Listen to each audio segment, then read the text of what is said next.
Hello, class. It's just old Larry checking in on you. Oh, man, just hanging out. I put the kids to bed, and I got an hour to play a little guitar at the end of the night. Is there anything better than that extra hour you get after the kids go to bed? Oh, man, it's just, I was just, been watching these YouTube videos about the drone aftermath footage of those horrible fucking tornadoes that hit, Kentucky. And man, it's just so depressing. I mean, if you guys look at that shit, I cannot believe that anything could have that much force. It just blows my mind totally. And, man, my heart goes out to those poor folks, man, because it could have been any one of us that got hit. And we were so lucky. We were up all night hiding in closets, and that's actually really going to do any good when you're dealing with a tornado like that. But man, this is crazy. I mean, you guys should check out, I know you probably already have, but those Red Cross donation sites, for those poor people, man. Anyway, I was going to tell you about a couple little guitar things I've been thinking about. I was going to tell you, I was going to talk about one of the most complicated cowboy chords of all time. The A chord with the open E string on top, right? Such a simple thing, and it can be so complicated to get it to all ring real clearly. I could, there's a lot of ways you can finger it. Some people do it like this. Some people do it like this. I'll occasionally do it like that.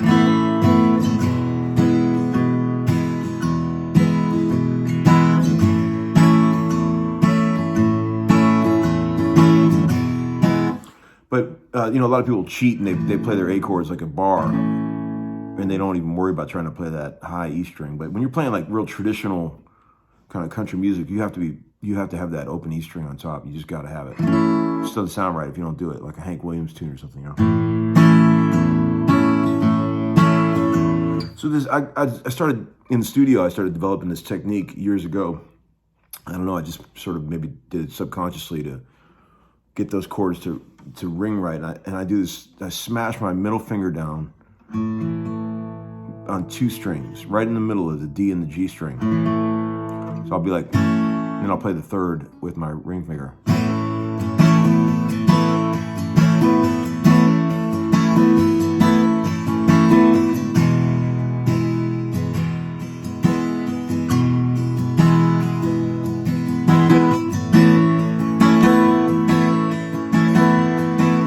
So I'm getting the E and the A with that smashed middle finger, right? And I'll do that same two strings with one finger trick on a lot of things with my ring finger as well. Like I'll push down between the A and the D string on the 5th fret while I'm playing like a power chord G, or an F, where you're getting the C and the F with one finger.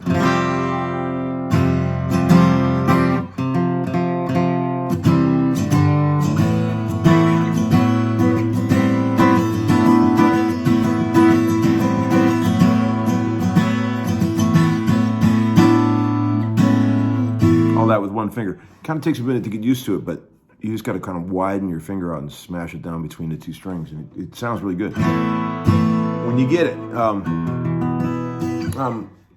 I was also going to talk about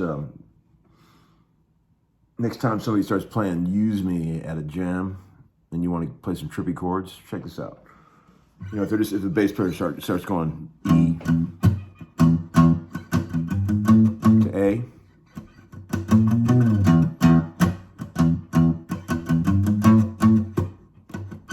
You could be like over the E and then the A. If you want to get really trippy, dig that voicing. It's like open E, G on the D string, C on the G string, on the G string, open B, and a G on top. You can think of that as like an E minor with a raised 5 in it. And the A chord. A minor 6, add 9. I use that kind of stuff a lot. See, instead of, like, if somebody started playing that groove on the bass, a lot of guitar players would be like, you know, which is great. But you could also get a cool echoey reverb sound and just play some big old footballs, you know, like a keyboard would do, you know. That's an old Uncle Larry gag. He does that kind of shit all the time. Here's another thing too. I think I talked about this in an older video, but I'm going to bring it back up again. The sort of neutered, we call it neutered in the studio around here when you don't put a third in a chord. If there's no delineation whether it's major or minor, if you just play roots and fifths, we call it neutered. But if you're playing a B chord, right, and you have instead of having the third on the D sharp on the B string, just make that an open string, right? And hammer on from a 4 to a 5 on the high E string. So.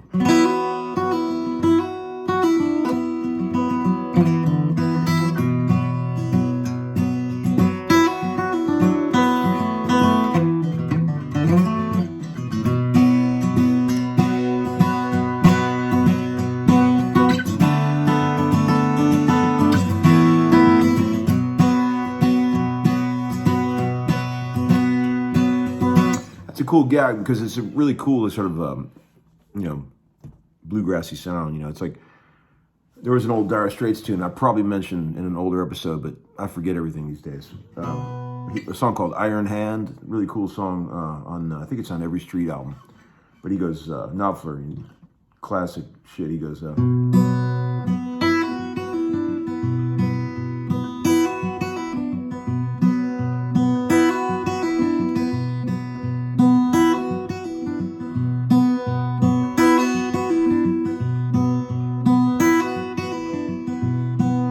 great riff, great vibe. But anyway, thanks again to Lidor for bringing over my Rolling Rocks. Appreciate that, man. I hope you're all having a good day out there. And heart goes out to all those people in Kentucky. And time to rebuild, folks. All right, guys. Good night.